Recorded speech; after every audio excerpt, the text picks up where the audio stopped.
तो ये चंद एक बातें हैं जो मैंने मल्टीप्लिकेशन और एडिशन के हवाले से आपके साथ डिस्कस की हैं। सो हैविंग सेड दैट, इसे बड़ी ख़ास तौर पे नोट कीजिए इन चीज़ों को कि मल्टीप्लिकेशन के केस में ग्रुप सी कैसा नज़र आएगा और एडिशन के केस में ग्रुप सी कैसा नज़र आएगा। So let me right a proposition.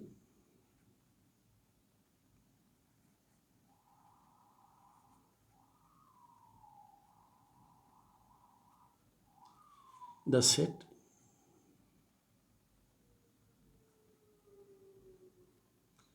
C is equal to nx such that n belongs to z, where z is set of integers, nx are distinct,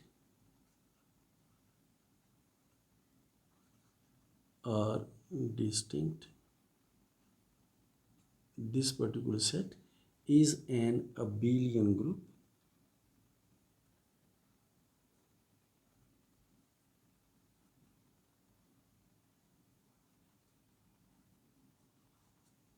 under addition। तो आप note कीजिए कि हमने वही theorem जो पहले लिखा था उसी थ्योरम को हमने एडिशन की नोटेशन में लिखा है।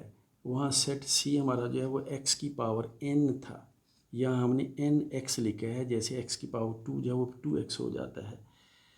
तो c is equal to nx, यानी कि हमने एक्सपोनेंट्स की बजाय कोएफिशिएंट्स लिए हैं, इंटीजर्स को एज ए कोएफिशिएंट लिया है। सो c is an abelian group और ऑपरेशन हमारा इस केस में एडिशन है।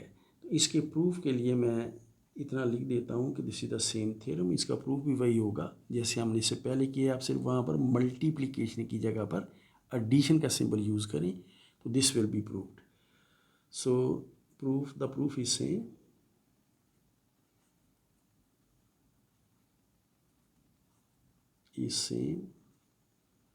As above,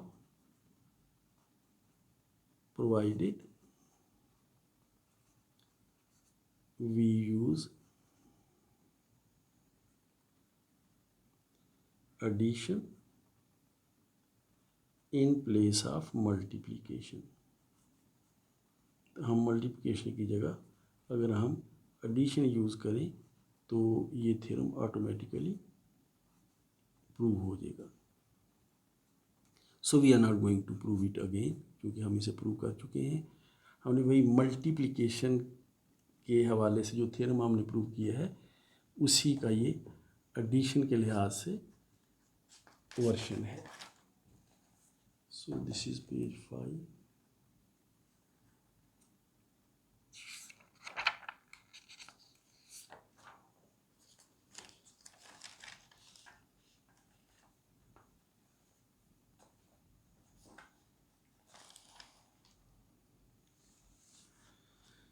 So this is only about notation.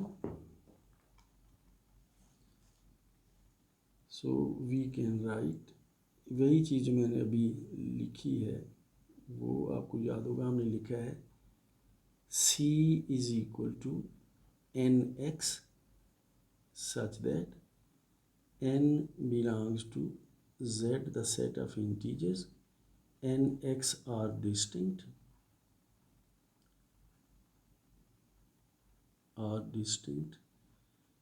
तो इसे भी हम इसी तरह लिख देंगे, this is group generated by x. ये एक बाइनरी ऑपरेशन हम इस केस में एडिशन ले रहे हैं। We can write this and C is, this is infinite cyclic group. इसके एलिमेंट्स की तादाद भी इन्फिनिट मैनी होगी।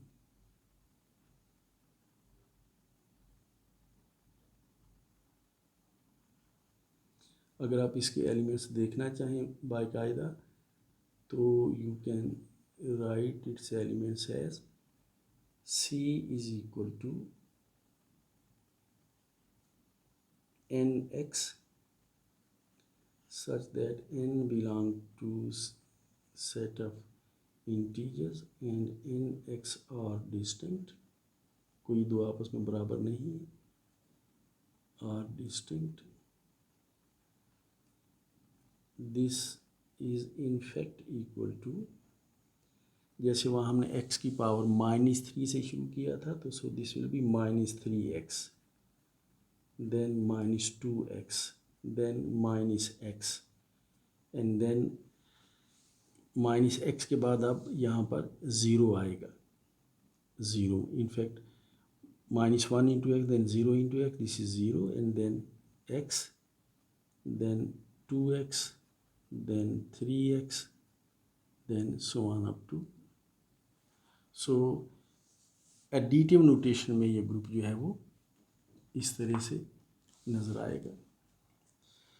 Let's take an example.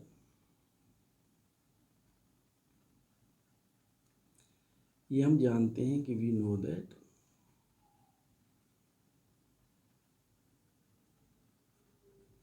z, जिसको हमने काफ़ी डिस्कस की है, z is equal to set of integers -3, -2, -1, 0, 1, 2, 3 and so on.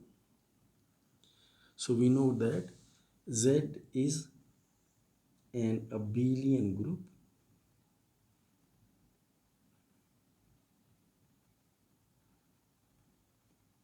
and in fact this is an infinite abelian group, and its cardinality is, technically हम जो है number of element तो नहीं हमें कहना चाहिए, कार्डिनलिटी या साइज कह लीजिए, एंड इट्स कार्डिनलिटी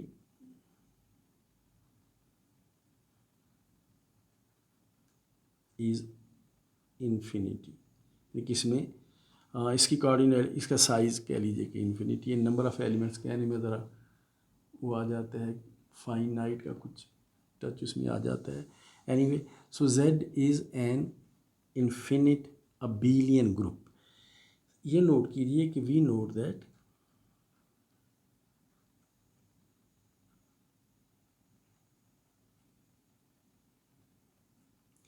कि Z को हम लिख सकते हैं, Z is equal to n multiplied by 1 such that n belongs to Z। अब देखिए बड़ी आसानी से आप देख सकते हैं कि आप Z के डिफरेंट एलिमेंट्स को 1 के साथ मल्टीप्लाई करें। बस फर्ज कीजिए आप Z का एलिमेंट -3 ले लें, -3 into 1 is -3, -2 into 1 is -2, -1 into 1 is -1, इस तरफ भी फिर इस तरफ भी। So this particular set Z can be written as n multiplied with 1 such that n belongs to Z। तो आप देख सकते हैं ये वही स्ट्रक्चर है जो यहाँ पर ये C का था, यहाँ n मल्टीप्लाइड विद x है, यहाँ n मल्टीप्लाइड विद 1 है। सो ये था, this is group generated by x and this is group generated by 1. So therefore Z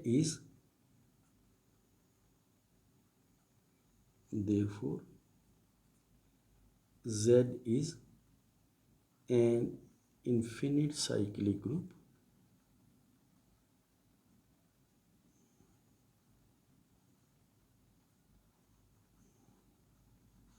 generated by 1। इसका जनरेटर 1 है, जनरेटेड बाय 1। एक बात और भी नोट कीजिए कि वी आल्सो नोट दैट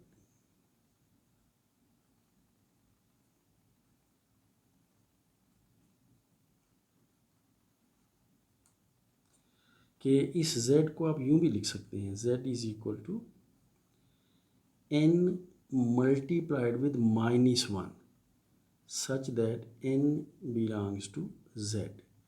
अब देखिए इसकी वजह यह है कि अगर आपने 2 हासिल करना है तो आप n की वैल्यू -2 ले लीजिए, -2 इंटू -1 इज़ 2, और अगर आपने -3 हासिल करना है तो n की वैल्यू फिर आप 3 ले लीजिए, 3 इंटू -1 इज़ -3। तो ये तमाम इंटीजर जो है ना आप इस फार्मूले से भी हासिल कर सकते हैं, n मल्टीप्लाइड विद -1।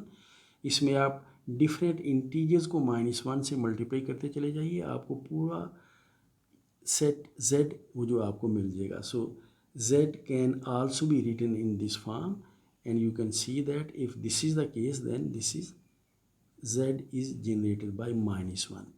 तो नोट कीजिए कि z जो है वो 1 से भी जनरेट होता है, देयरफॉर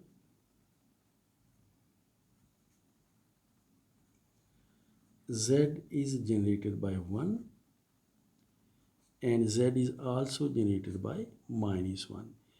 तो ये एग्जांपल इसलिए इम्पॉर्टेंट है कि you can note that a cyclic group may have more than 1 generators. तो देयरफॉर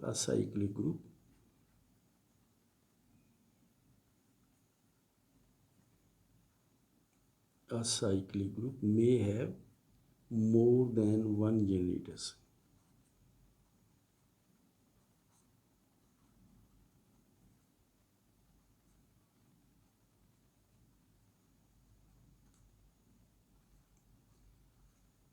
तो किसी साइक्लिक ग्रुप के एक से ज़्यादा जनरेटर्स हो सकते हैं.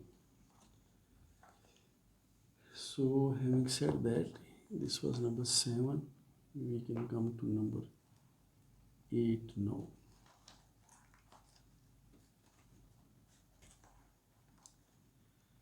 So number 8, we come to a proposition.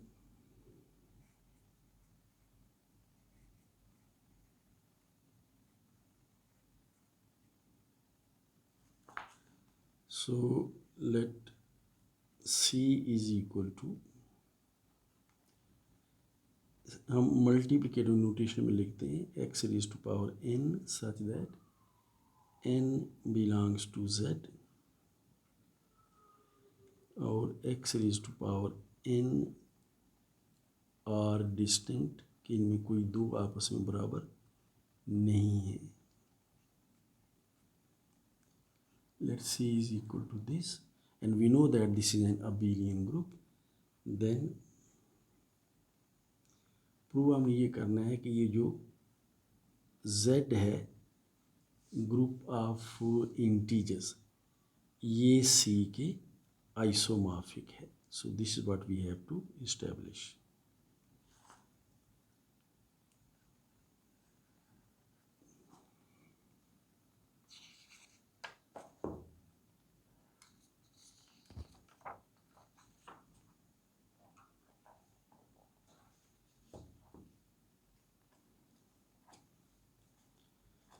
So to prove that, so we come to proof.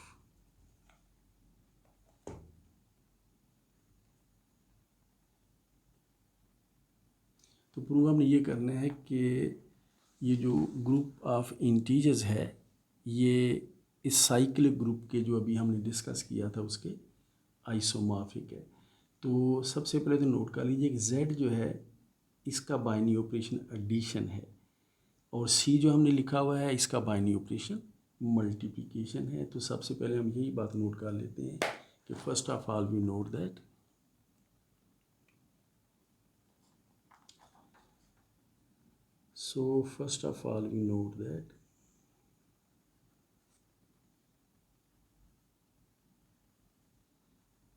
note that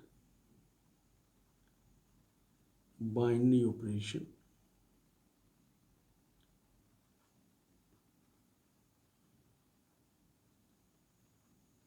of Z is addition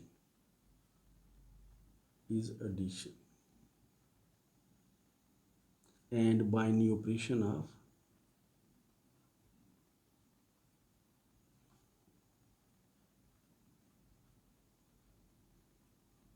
of C is multiplication.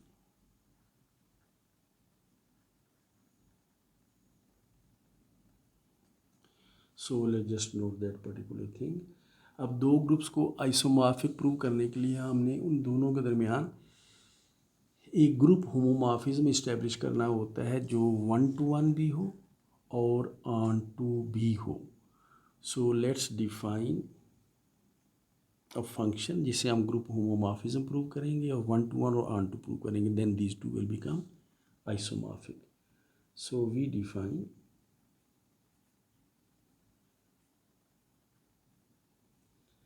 Function, हम डिफाइन करते हैं z से लेकर c तक, इस ग्रुप z से लेकर इस ग्रुप c तक. बस ये ज़हन में रहे कि z का बाइनरी ऑपरेशन एडिशन है और c का बाइनरी ऑपरेशन मल्टीप्लिकेशन है. So we define this particular function by, इस फंक्शन को हम z के किसी भी एलिमेंट, फ़र्ज़ कीजिए r पर हम अप्लाई करेंगे तो जो आप आएगा x raise to power r. आप जानते हैं c जो है वो x की पावर्स हैं. सो वी, अगर आप r एलिमेंट ले लें z का तो x raise to power r जो है ये c को बिलोंग करेगा. So this is the way we define this binary operation. अब सबसे पहले हम प्रूव करेंगे कि f is group homomorphism. So we shall prove that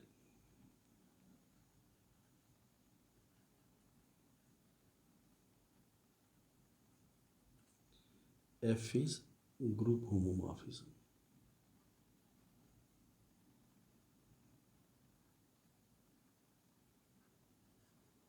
और ये बड़ी सिंपल सी बात है. इसके लिए आप डोमेन के कोई दो एलिमेंट्स आप ले लीजिए. लेट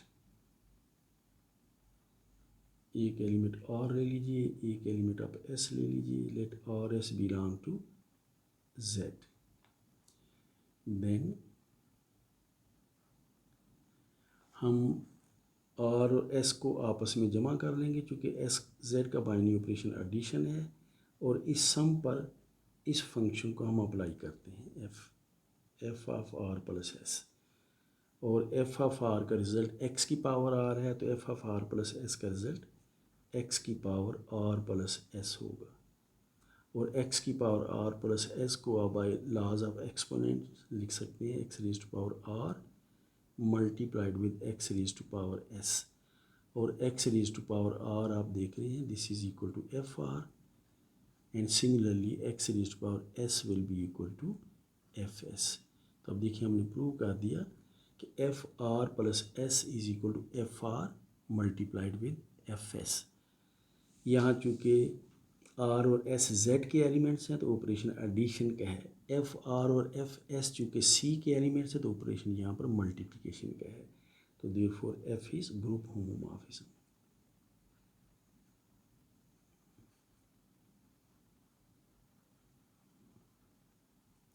तो हमने z और c के दरमियान एक ग्रुप होमोमॉर्फिज्म इस्टेब्लिश कर दिया है. Secondly we shall prove that f is 1 to 1. So now we shall prove that f is 1 to 1.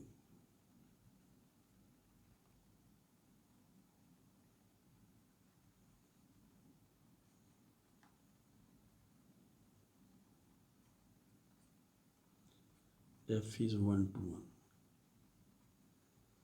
और 1 to 1 प्रूव करने का मेथड जो है ना वो हमने डिस्कस किया हुआ है कि करते हम ऐसे हैं कि हम कोई दो एलिमेंट्स ले लेते हैं डोमेन के जिन पर फंक्शन का या होमोमॉर्फिज्म के रिजल्ट्स आपस में बराबर हैं.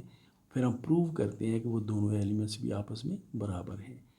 तो आप कोई दो एलिमेंट्स ले लीजिए. Let r s belong to Z. इस तरह से कि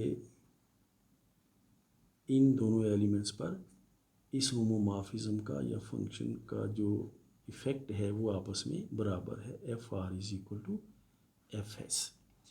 एंड देन एफ आर जो है वो आप जानते हैं x raise to power r होगा और एफ एस जो है वो x raise to power s होगा. देयरफॉर अब आप ये स्टेप जो है ना हम डायरेक्ट ही कर लेते हैं. अब एक्स की पावर एस को इस तरफ ले आए तो एक्स की पावर माइनस एस हो जाएगी. आप ये चीज़ें जानते हैं. Therefore we can write it as x raise to power r minus s is equal to. अब जब इसके आप डिनोमिनेटर में ले आए हैं ना, इसे प्रूफ ले गए हैं तो यहाँ पर फिर आपके पास 1 रह जाएगा। तो x raise to power r minus s is equal to 1 and therefore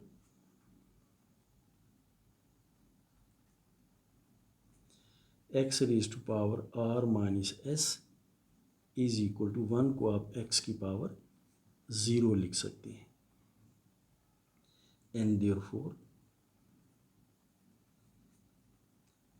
r minus s जो है ये 0 के बराबर होगा, ये 0 के बराबर होगा।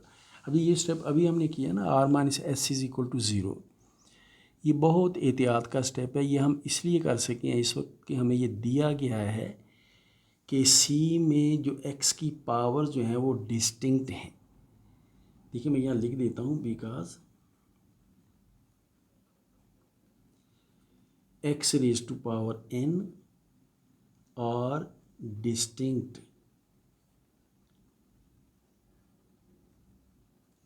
Distinct in C। x की पावर जो है वो C में डिस्टिंक्ट हैं। कोई दो डिफरेंट पावर्स आपस में बराबर नहीं हो सकती। This is what distinct means, यानी कि एक्स स्क्वेयर जो है वो x की पावर 6 के बराबर नहीं हो सकता। तो कोई डिस्टिंक्ट पावर्स आपस में बराबर नहीं हो सकती। तो अगर कोई दो पावर्स आपस में बराबर हों तो फिर एक्सपोनेंट्स आपस में बराबर होंगे। तो चूँकि कोई दो पावर्स बराबर नहीं हो सकती और ये दोनों आपस में बराबर आ रही हैं, तो फिर एक्सपोनेंट्स को बराबर होना चाहिए डिस्टिंक्ट होने की वजह से। And therefore r is equal to s। तो अब देखिए हमने ये बात प्रूव कर दी है कि अगर r पर f का इफेक्ट और s पर f का इफेक्ट आपस में बराबर हैं, फिर r और s आपस में बराबर होंगे।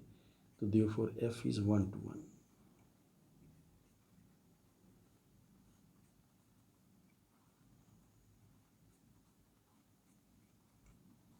Therefore f is 1 to 1, and then we come to next condition. We shall prove that f is onto.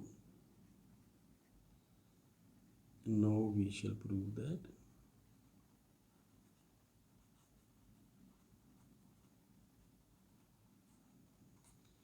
f is onto।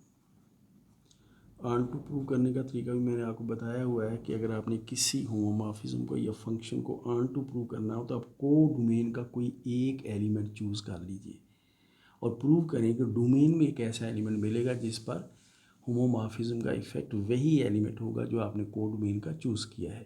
तो हम को डोमेन का एक एलिमेंट चूज़ कर लेते हैं।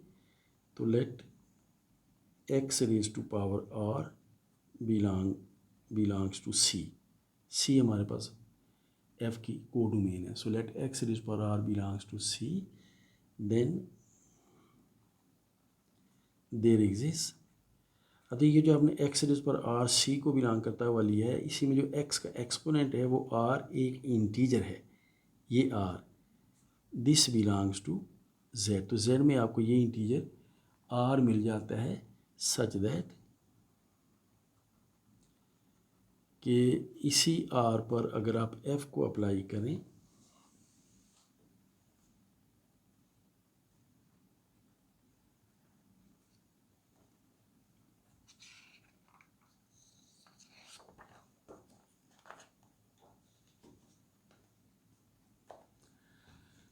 तो हमें एक एलिमेंट r ऐसा मिल जाता है कि अगर हम इसी r पर f को अप्लाई करें, f r is equal to, और एफ आर की डेफिनेशन आप जानते हैं x raise to power r ही है।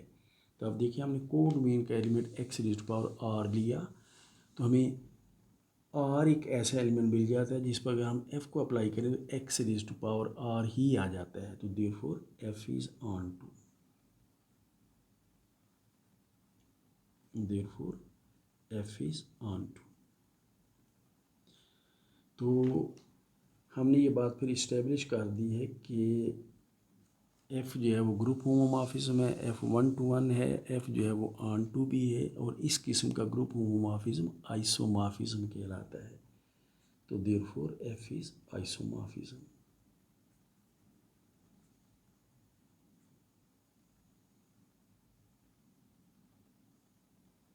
और अगर आप दो ग्रुप्स के दरमियान आइसोमॉर्फिज्म इस्टेब्लिश कर दें तो फिर वो दोनों ग्रुप्स आइसोमॉर्फिक होते हैं। आपने आइसोमॉर्फिज्म इस्टेब्लिश किया है z के और c के दरमियान, तो therefore z is isomorphic with c। तो इसके साथ ही हमारा थ्योरम इस्टेब्लिश हो जाता है। तो प्रूव हमने ये किया है कि कोई भी आपको इन्फिनिट साइक्लिक ग्रुप दे दिया जाए तो वो ग्रुप ऑफ इंटीजर्स के आइसोमॉर्फिक होगा। So let's write this result as corollary. Every infinite cyclic group is isomorphic with Z.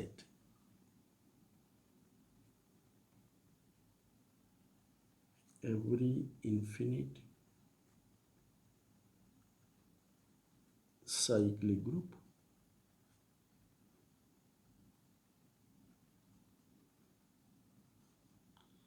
is isomorphic with Z.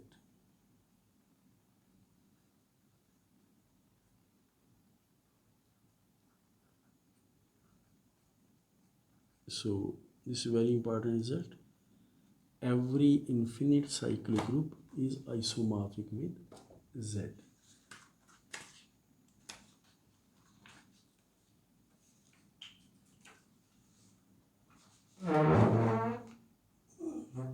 So this was number 8. Now we come to number 9. So please note that every infinite cyclic group is isomorphic with Z, the group of integers. तो इस वक्त तक हम discuss कर रहे थे infinite cyclic groups को। Cyclic groups जो यानी फाइनाइट भी होते हैं। So let's come to finite cyclic groups now. Finite cyclic groups,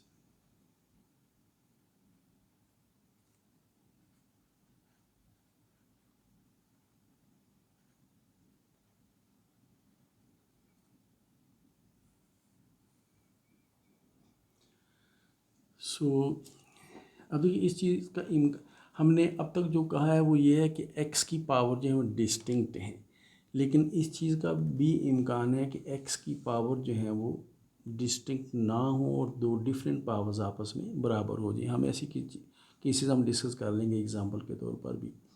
so let's note that it may happen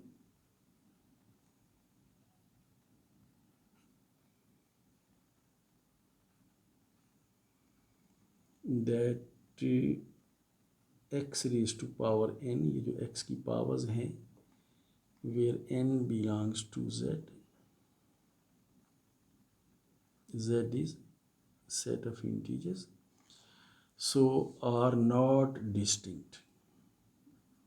It may happen that x की जो पावर्स हैं are not distinct, इनमें से कोई दो पावर्स आपस में बराबर हो जाने का भी इम्कान हो, and two powers of x become equal, and two powers of x become equal.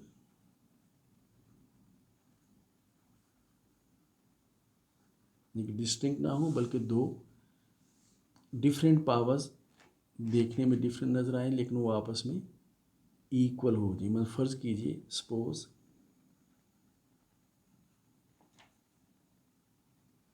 x की पावर a और x की पावर b जो है वो आपस में बराबर हो जाए। x raise to power a is equal to x raise to power b, where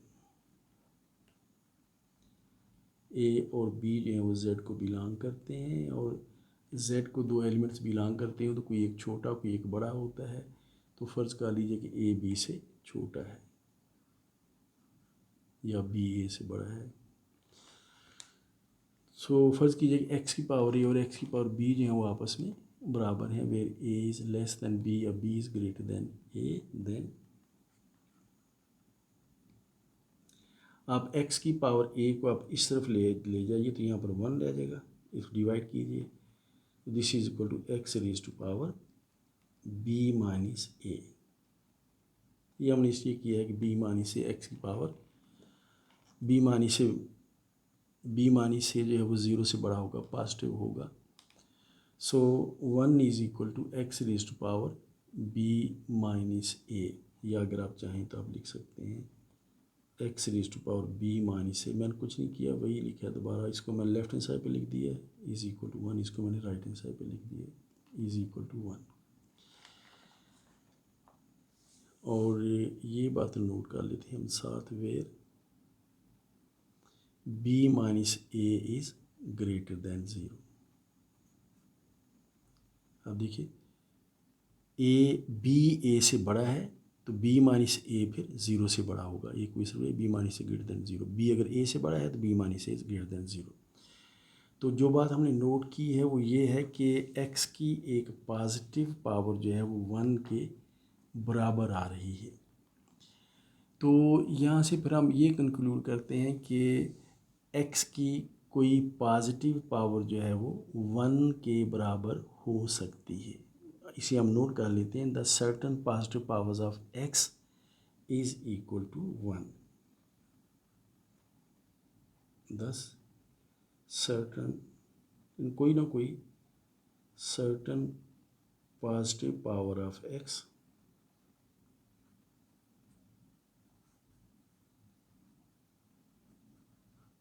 x is equal to 1।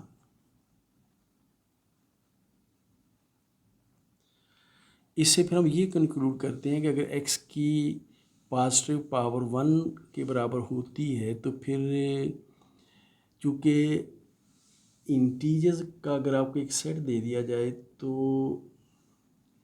Integers एक दूसरे के साथ यूँ रिलेट होते हैं कि एक दूसरे से छोटा, दूसरा उससे छोटा, उससे बड़ा, लेस देन का रिलेशन इंटीजर्स के दरमियान होता है।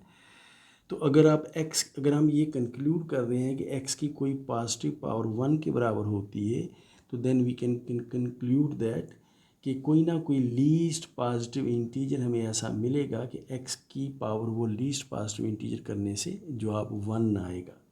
सो thus there exists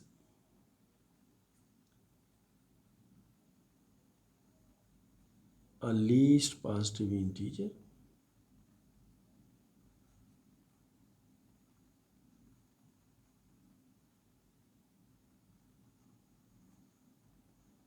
thus there exists a least positive. It is very important thing to note. Thus there exists a least positive integer m such that m is positive, याद रखिए, such that x raised to power m is equal to 1।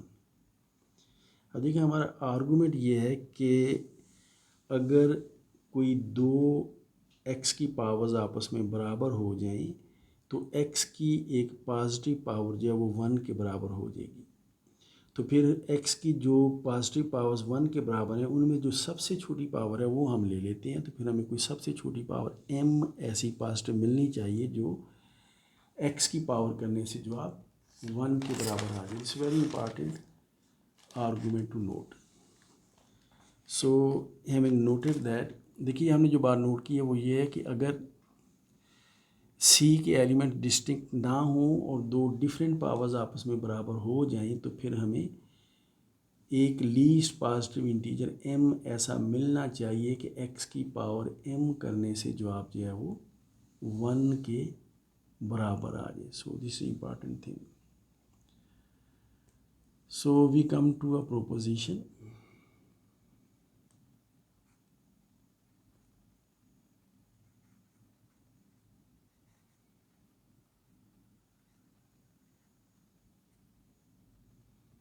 We come to a proposition which says that if m is least positive integer such that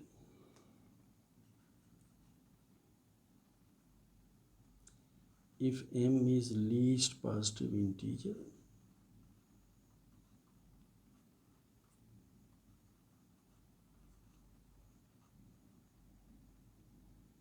such that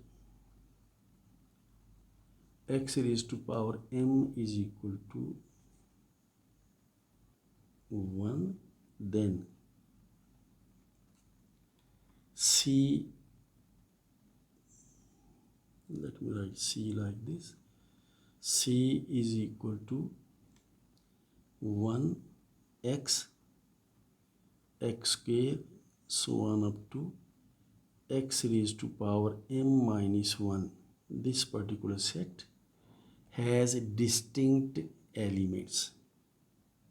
So this particular set has distinct elements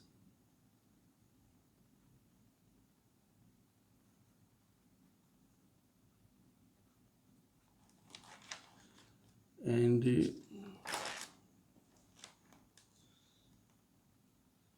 अब देखिए जो बात हम कह रहे हैं वो ये है कि अगर x raise to power m 1 है और m is such least positive integer, then 1 x की पावर 1 x की power 2 so on up to x की पावर m माइनस 1, ये जो x की power m is equal to 1 ना, इसमें से एक पावर कम x की आप लें तो ये जो सेट है इसके तमाम एलिमेंट जो हैं वो डिस्टिंक्ट होंगे, इनमें कोई एलिमेंट जो है वो रिपीट नहीं होगा. So we come to proof.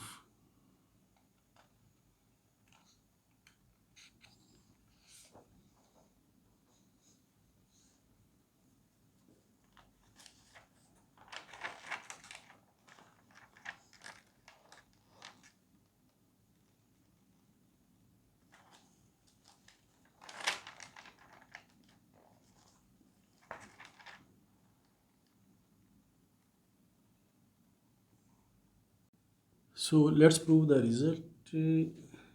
So we have to prove that अब ये प्रूव हमें ये करना होगा कि we shall prove that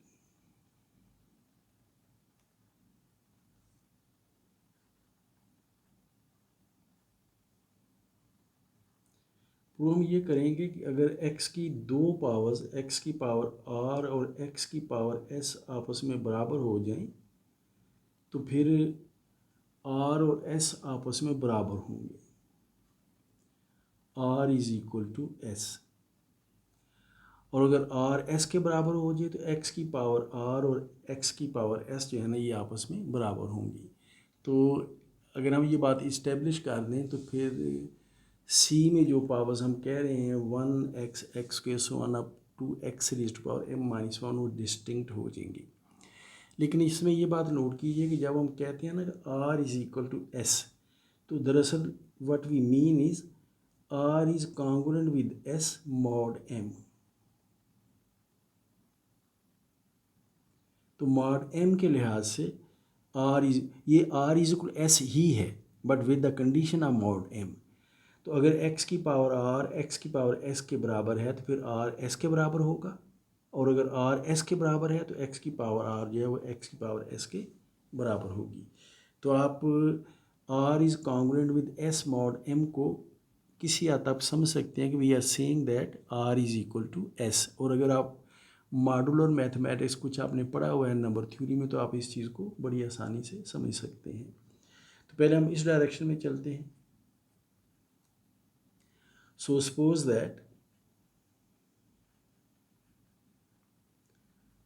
that x raised to power r is equal to x raised to power s. और ये आप जानते हैं बाय डेफिनेशन हम जानते हैं कि r और s जो हैं वो z को बिलोंग करते हैं. वेयर हम क्वालिफाई कर देते हैं where r s belong to z. So suppose that x raised to power r is equal to x raised to power s. Then जैसे इससे पहले भी हम यहाँ काम हम करते रहे हैं तो आप s को आप इधर इसके डिनोमिनेटर में लाकर ऊपर ले जाइए. तो then x raised to power r minus s is equal to 1.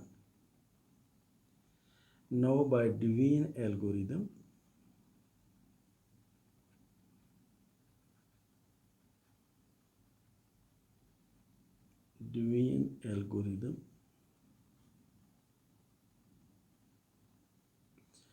Division algorithm मैंने आपको बताया था कि अगर आपको एक इंटीजर ए दे दिया जाए और एक पॉजिटिव इंटीजर एम दे दिया जाए तो फिर हमें दो यूनिक इंटीजर्स क्यू और आर ऐसे मिलते हैं कि a is equal to b q plus r और फिर आर पर कंडीशन है। तो देयरफॉर बाय डिवीन एल्गोरिदम हम आर यूज़ नहीं कर सकेंगे, हमें कोई और सिंबल यूज़ करना होगा एनीवे। तो देयरफॉर बाय डिवीन एल्गोरिदम मैं दोबारा रिकॉल करता हूँ कि अगर आपको एक इंटीजर ए और एक पॉजिटिव इंटीजर एम दे दिया जाए तो इंटीजर ए तो हम ये ले लेते हैं आर माइनस एस और पॉजिटिव इंटीजर वो हम एम ले लेते हैं जो कि हमने थ्योरम की स्टेटमेंट के अंदर this least positive integer m. तो नो बाय डिवीन एल्गोरिदम एक आर माइनस एस इसे हम ए की जगह पर ले लेते हैं। तो no by division algorithm r minus s is equal to m q, ये एम वो पॉजिटिव इंटीजर बी जो मैंने उस एल्गोरिदम की स्टेटमेंट में लिखा था, r minus s is equal to m q plus t वो वहाँ हम आर लिखा हुआ है लेकिन चूँकि आर हम वैसे यूज़ कर रहे हैं और कंडीशन जो है ना वो टी पर आप जानते हैं कि टी को एम से छोटा होना चाहिए और ज़ीरो से greater than or equal to होना चाहिए। तो ये वन मैं लिख रहा हूँ, ये वन असल में इसके लिए हमें इसकी ज़रूरत पेश आएगी। And therefore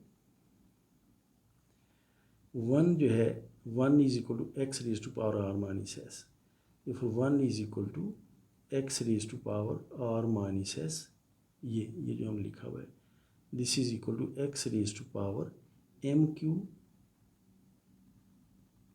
plus t and this is equal to x raise to power m q into x raise to power t, ये लॉज ऑफ एक्सपोनेंट्स है। This is equal to x raise to power m raise to power q into x raise to power t, this is again by laws of exponents. और x raise to power m जो है वो हमें theorem की statement में one given है, so x raise to power m is equal to one and this is equal to one raise to power q into x raised to power t and this is equal to 1 raised per q is 1, so this is x raised to power t।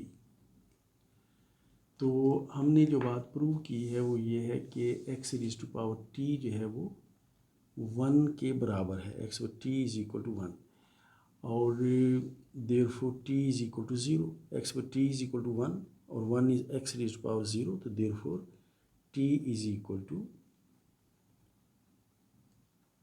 And therefore अभी T के zero होने की जो reason है ना इस पर ज़रा आपने गौर भी करना होगा। Therefore t is equal to zero, मैं इसकी रीज़न यहाँ ब्रैकेट में लिख देता हूँ। इसकी रीज़न ये है कि बिकॉज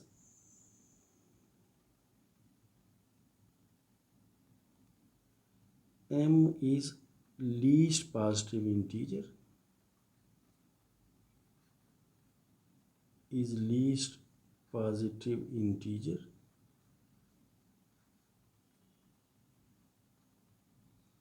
such that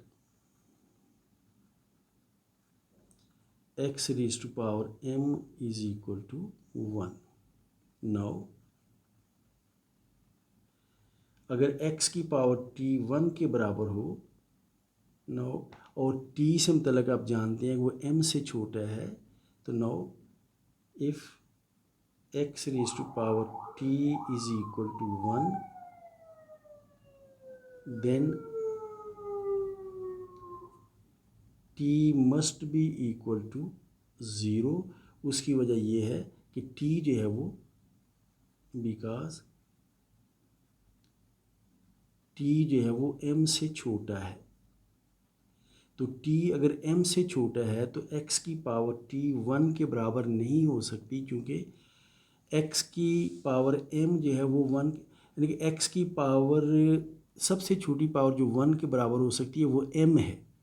m से छोटी पावर जो है वो t की 1 के बराबर नहीं हो सकती, तो t पर जो कंडीशन यहाँ सेटिस्फाई हो सकती है वो ये है कि t इज़ इक्वल टू 0। ये तो it's very important step to note that कि अगर आपके पास x की पावर t 1 के बराबर है और टी एम से छोटा है तो ये चीज़ पॉसिबल नहीं है, क्योंकि एक्स की power m is equal to 1, ये कंडीशन में एम ऐसी सबसे छोटी पॉजिटिव पावर है जो एक्स की पावर एम को 1 करती है।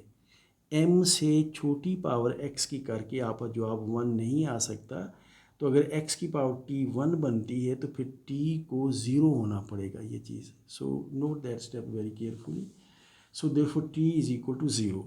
अब टी की ये कीमत जो है ना, ये आप पुट कर दीजिए नंबर 1 में, put in 1।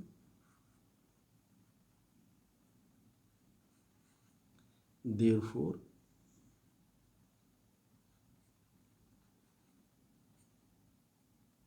Are minus s is equal to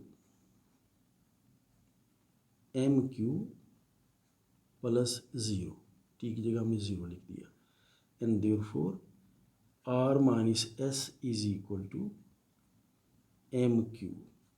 मैं यहाँ ब्रैकेट में लिख देता हूँ कि आप इसके ये माने बनते हैं कि अगर आप आर माइनस एस के बटे में एम लेकर आएँ तो रिज़ल्ट क्यू बनेगा। और ये सब के सब इंटीजर्स हैं, इनमें से कोई फ्रैक्शन नहीं हो सकती।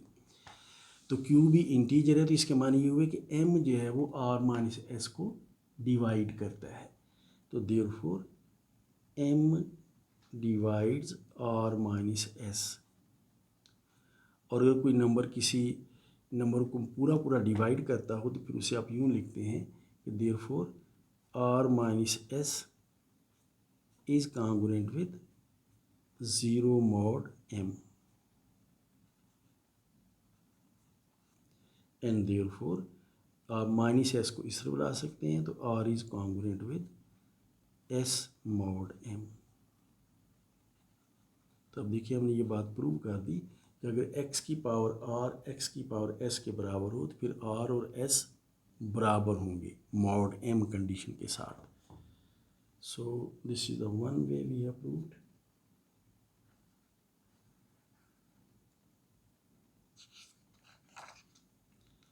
So now we come to other way around.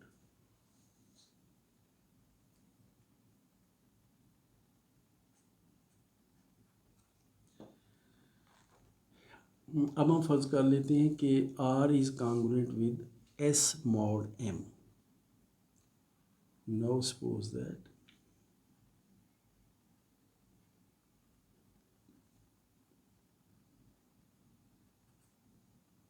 R is congruent with S mod M.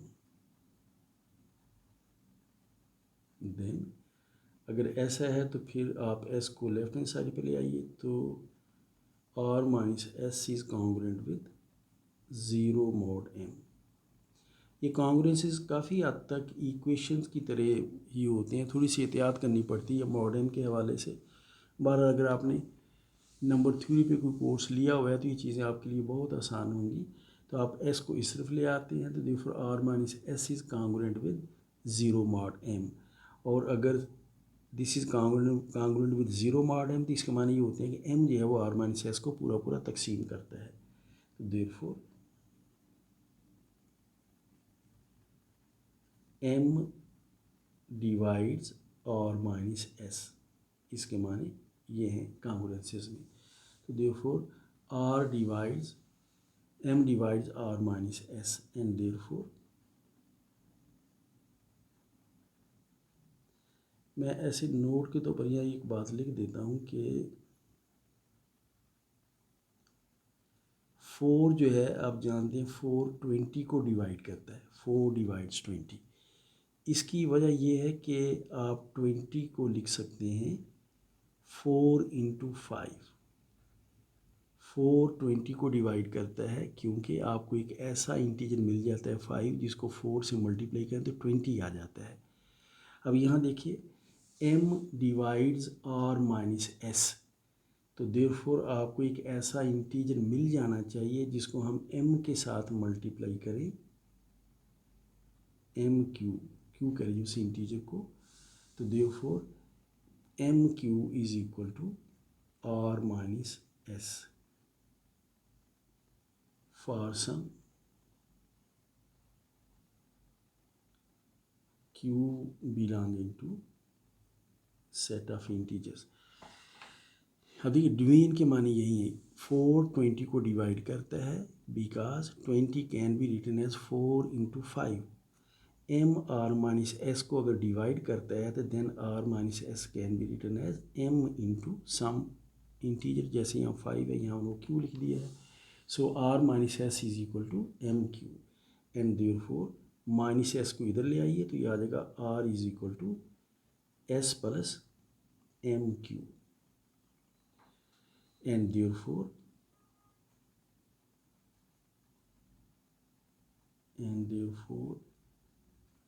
X raise to power r जो है उसे फिर हम लिख सकते हैं, therefore x raise to power r can be written as, r की ये वैल्यू लिख दीजिए s plus m q. Laws of exponent apply करें तो this is equal to x raise to power x s into x raise to power m q. फिर आप law of exponent apply करें, this x raise to power s into x raise to power m raise to power q and this is equal to x raise to power s. X की power m आपको theorem में दी हुई है, this is equal to 1, तो 1 raise to power q and this is equal to 1 की power q 1 नहीं होती है, so this is equal to x raise to power S.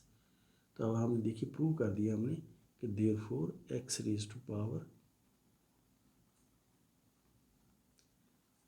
Are is equal to x raise to power S.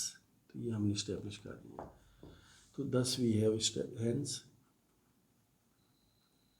हमने ये बात establish की है कि अगर x की पावर r x की पावर s के बराबर हो तो फिर r जो है वो s के बराबर होगा, लेकिन चूँकि ये मॉड m माइनस 1 पावर वहाँ पर उस वजह से ये मॉड m है तो हम इसे फिर कॉन्ग्रुएंट कहते हैं। तो अगर r s के बराबर है तो फिर x की पावर r जो है वो x की पावर s के बराबर हो। तो अब देखिए हमने ये बात प्रूव की है कि अगर x की कोई दो पावर्स आपस में बराबर हो तो वो एक्सपोनेंट्स आपस में बराबर हो जाएंगे फिर, और अगर दो बराबर एक्सपोनेंट लें आप तो फिर वो बराबर एक्सपोनेंट जो है उसमें यहाँ ये जो बात है ना, ये बराबर अगर आप दो ऐसे इंटीजर ले लें जो मॉड m कॉन्ग्रुएंट हों, मैं यहाँ आपको थोड़ा सा लिख देता हूँ, यहाँ पर मत फ़र्ज़ कीजिए कि आप मॉड 6 फ़र्ज़ कीजिए आप कहते हैं मॉड 6, तो मॉड 6 कॉन्ग्रुएंट इंटीजर जो है ना वो हो सकते हैं आपके, फ़र्ज़ कीजिए 21 इज़ कॉन्ग्रुएंट विद 3। देखिए तो 21 और 3 जो है ना दीज आर कॉन्ग्रुएंट मॉड 6। 21 में से 3 अगर आप निकाल दें तो 18 बनता है। मैं यहाँ लिख देता हूँ because 21 minus 3 is equal to 18 and 6 जो है वो 18 को डिवाइड करता है एंड 6 डिवाइड्स 18। तब ये मतलब होता है हम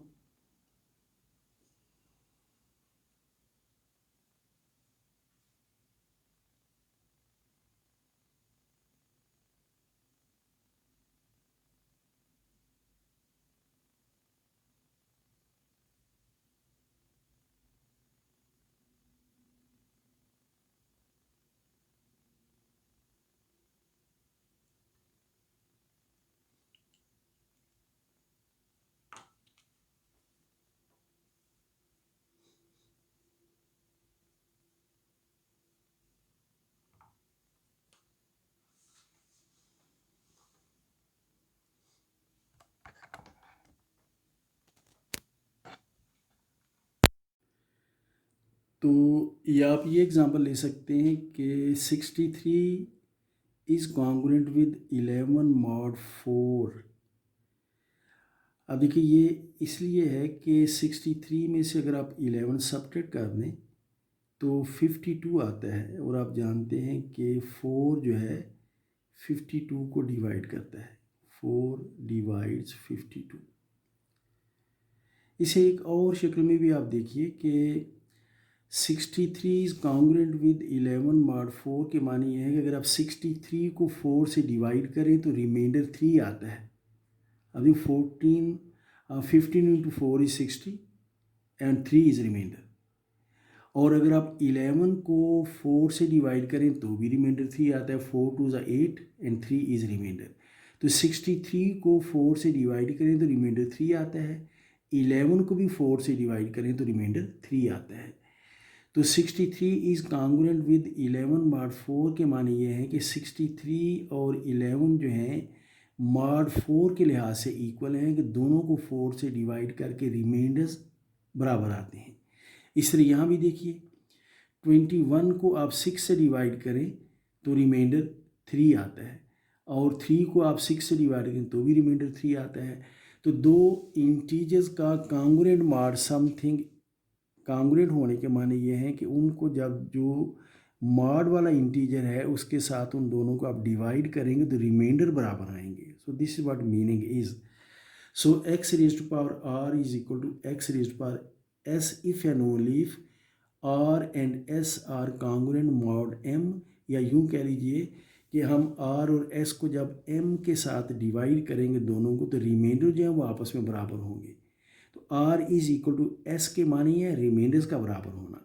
सो x raised to power r is equal to x raised to power s if and only if r is equal to s, which means remainders after dividing by m are equal. So we have established this particular thing, और ऐसा करने से ये बात establish हो जाती है कि जो हमने c लिया था x की 1 और फिर x की पावर 1 एंड सो ऑन, उसके जो एलिमेंट्स हैं वो डिस्टिंक्ट हैं। Let me show you that c is equal to 1 x square so on up x raised पर m माइनस 1, ये सब एलिमेंट हैं ये डिस्टिंक्ट हैं provided m is the least positive integer such that x raised पर m is equal to 1। अगर ऐसा हो तो 1 से लेकर x की पावर m माइनस 1 तक कोई दो पावर्स आपस में बराबर नहीं होंगी। So this what we have established. एक ग्रुप आपको याद होगा हमने डिस्कस किया था मिड से पहले, Z6, इसके एलिमेंट्स हैं 0 1 2 3 4 and 5 and binary operation is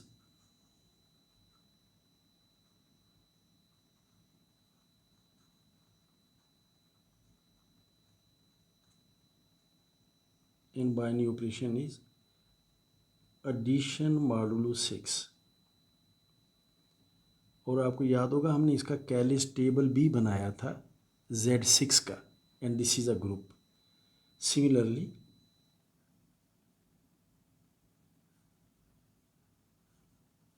Z7 is equal to 0 1 2 3 4 5 6, this is also a group, और इसका भी टेबल हमने बनाया था कैलिस टेबल। इस तरह आप Z8 Z9 Z10 Z5 Z4 आप डिफाइन कर सकते हैं। और यहाँ पर बाइनरी ऑपरेशन है, वे बाइनरी ऑपरेशन इज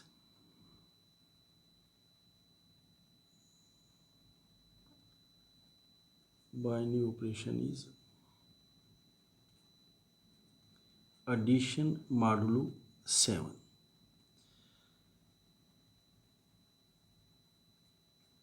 ये बात नोट कीजिए कि ये जो ग्रुप है Z6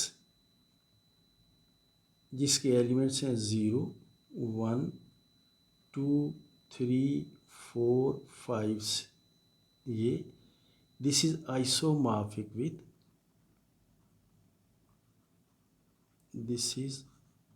आइसोमॉर्फिक विद ये group 1 x square x cube x4 और x रेज़्ड टू पावर 5। अब देखिए इसमें 1 2 3 4 5 6 एलिमेंट्स हैं, इसमें भी 1 2 3 4 5 6 एलिमेंट्स हैं। तो ये दोनों ग्रुप्स जो हैं ये आइसोमॉर्फिक हैं, और isomorphism goes in this way as, आप यूँ करें कि 0 और 1 जो है ना ये एक दूसरे पर मैप करेंगे, 1 और x जो है ना ये एक दूसरे पर मैप करेंगे, 2 और x स्क्वेयर जो है ना ये एक दूसरे पर मैप करेंगे, 3 और x क्यूब जो है ये एक दूसरे पर मैप करेंगे, और 4 जो x रेज़ पर 4 के साथ मैप करेगा, और 5 और x रेज़ पर 5 जो है ये एक दूसरे पर मैप करेंगे। अगर आप कोशिश करें तो आप प्रूव कर सकते हैं कि जो असाइनमेंट में लिखी है this is a group homomorphism. तो Z6 और ये जो ग्रुप है जिसे हमने C कहा है, इसे हम अक्सर C5 कह लेते हैं, चूँकि चलिए इसे को C रहने देते हैं। तो Z6 और ये जो ग्रुप C है, ये दोनों ग्रुप आपस में आइसोमॉर्फिक हैं। So let's have a proposition. I think we will do it next time. So we stop it here.